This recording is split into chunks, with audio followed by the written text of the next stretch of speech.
quiero presentarte la segunda parte de lo que puede ser la reparación de este heterodino francés, calculo yo, del año 1928.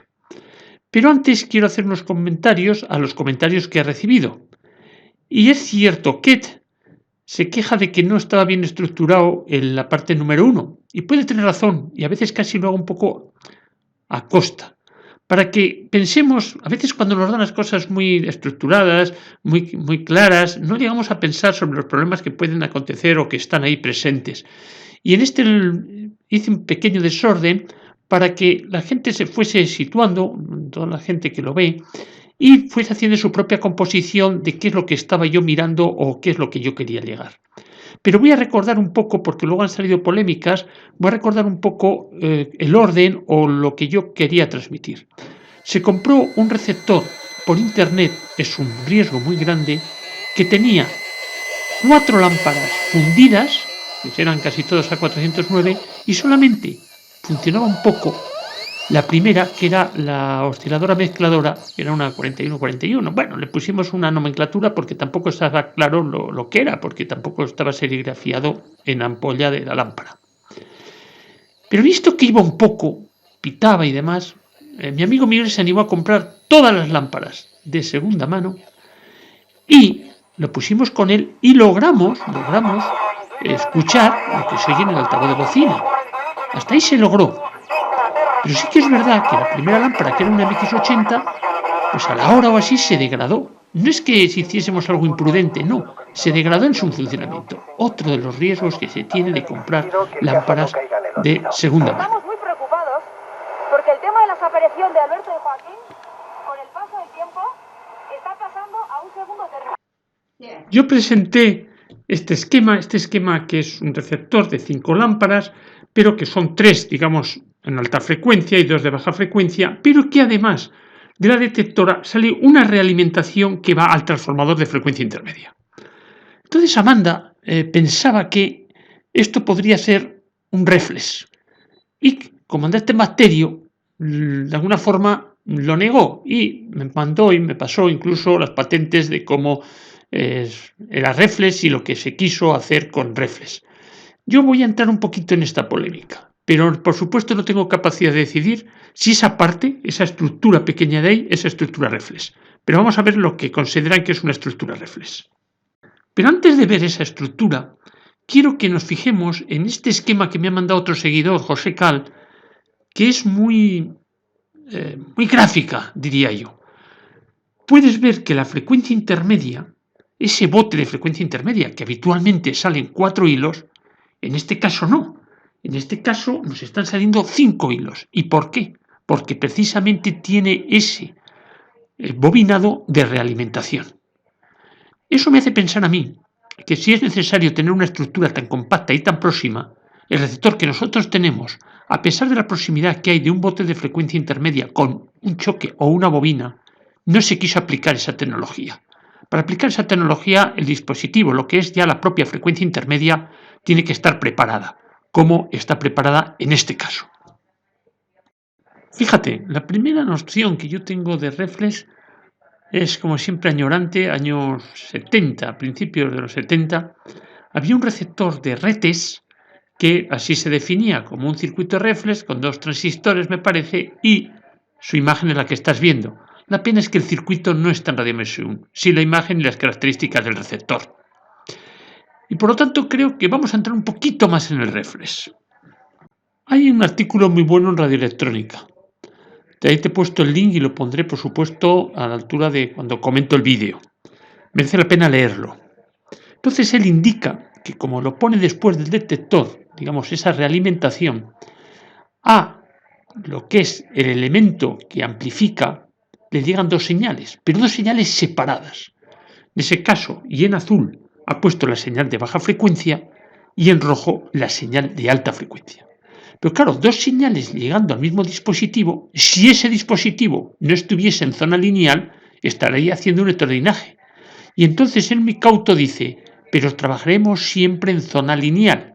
Y vuelvo a insistir, si eso lo mete en la curva del transistor trabajando en zona no lineal, aparecería además un heterodinaje que creo que no es su propósito, sino el propósito es precisamente amplificar dos señales independientes. En la wiki también hay un artículo bueno. Ahí lo puedes ver de una forma simplificada, a nivel esquemático, a nivel de los componentes que lo constituyen. Podemos ver esa realimentación que sale del amplificador, pasa por un filtro paso alto y después un demodulador, de tal forma que, vuelve a hacer lo mismo, intentar tener a la entrada del amplificador dos señales independientes. Y lo que viene a decir después que un regenerativo, lo que acontece es que es la misma señal la que se vuelve a introducir, no se introducen dos señales independientes.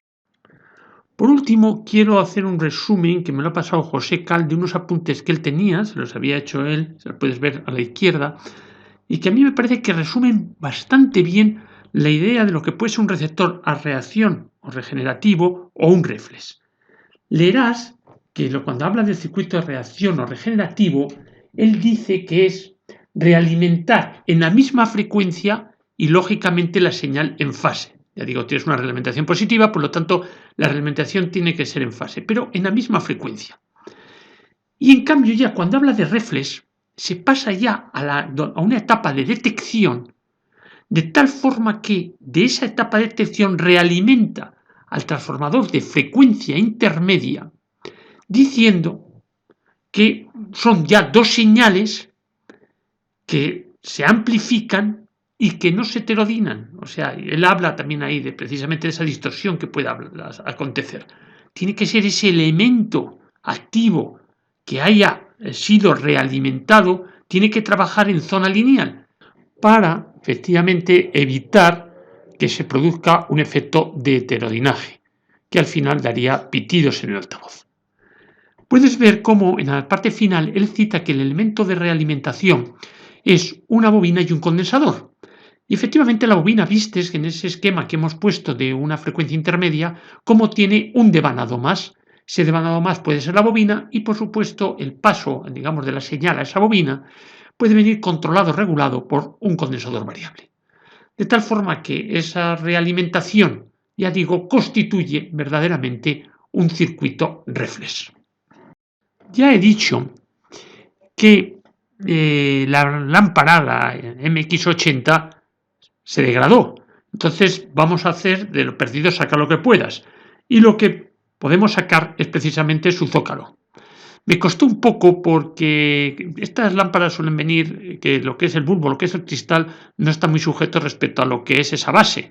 Y mi amigo le había echado un ciano y estaba muy dura, pero bueno, le quité, se lo raspé y ya logré sacar bien lo que es ese zócalo. Bueno, dije, voy a preparar un chupete de tal forma que me sirva para la 1U4, en consideración que la 1U4 la podía usar yo como lámpara bigrilla. Y vamos a ver lo que me aconteció. Sí te puedo decir, te voy a explicar cómo hice el chupete, pero sí te puedo decir que no me funcionó, ya te lo adelanto, y luego te explicaré por qué no me pudo funcionar.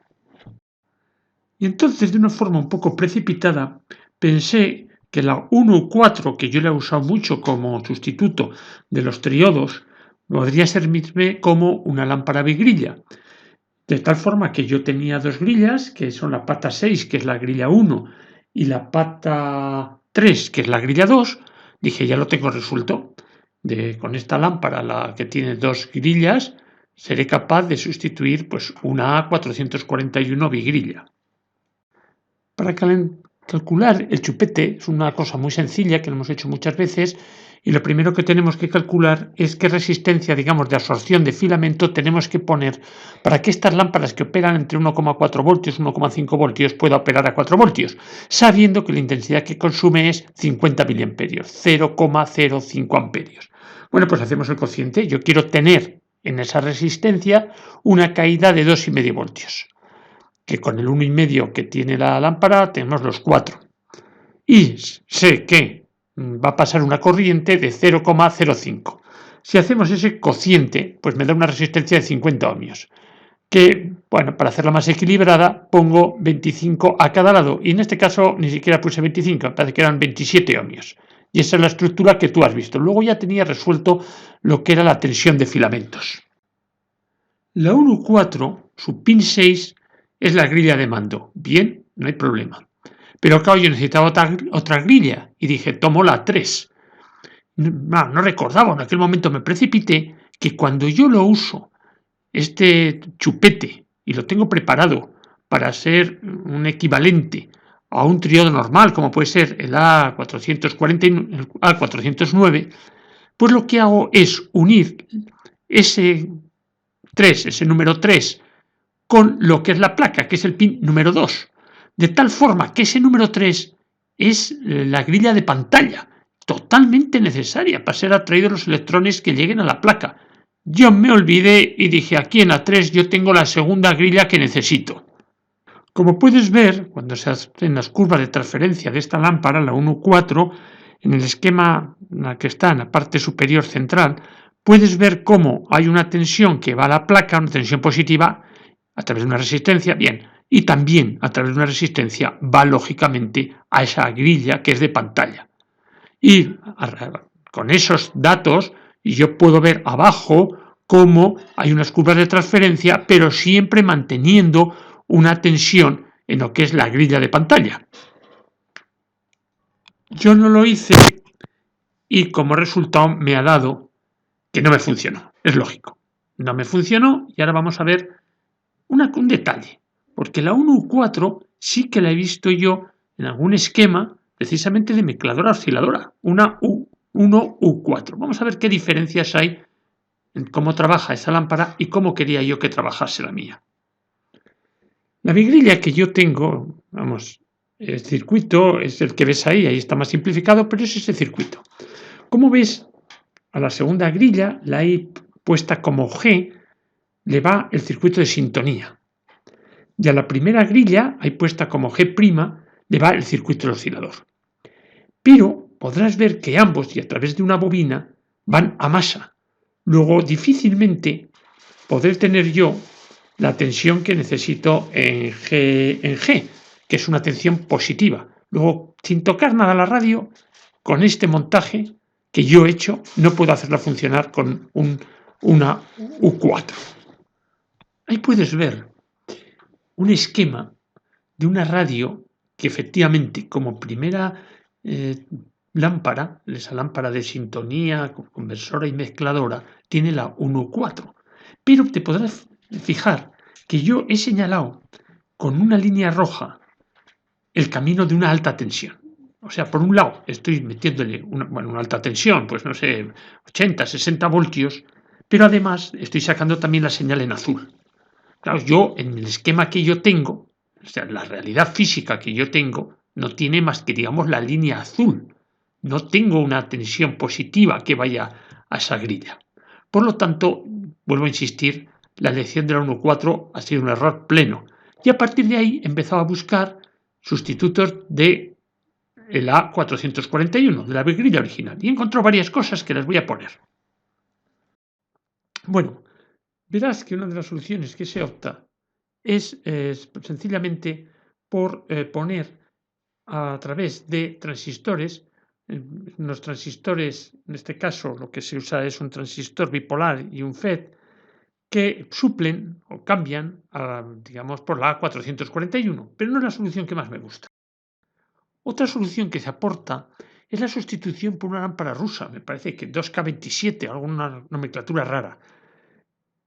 Podía estar ahí, pero a mí me gustan más las lámparas, estas que conocemos nosotros, del tipo, pues lo que hemos hablado, la 1.4, la 1R5, la 1V3, o sea, todas este tipo de lámparas miniaturas de filamentos de voltio y medio, que son unas lámparas muy bien de precio y que disipan muy poquita potencia. Incluso se podría meter abriendo el bulbo dentro del bulbo, o sea, podría quedar perfecto con este tipo. Por lo tanto, seguí investigando para buscar una solución con ese tipo de lámpara. Mira, y encontré esta en una web francesa, ponían como equivalente a la 441 ese pequeño montaje que tú ves ahí, pero era una lámpara 1LC6. no es lo que más me gustaba. Y seguí buscando para encontrar quizá una que yo conociese más o que tuviese más posibilidades de tenerla. Y además, la que te voy a presentar tiene unos detalles constructivos que me han gustado mucho. Mira qué montaje más bonito con una lámpara, la que tú estás viendo ahí, que es una DK91 o lo que es lo mismo 1R5. ¿Por qué me gusta a mí eso? Pues mira, entre otras cosas, porque estas lámparas pequeñas de voltio y medio, no sé por qué indican cuál es el positivo de lo que es la alimentación.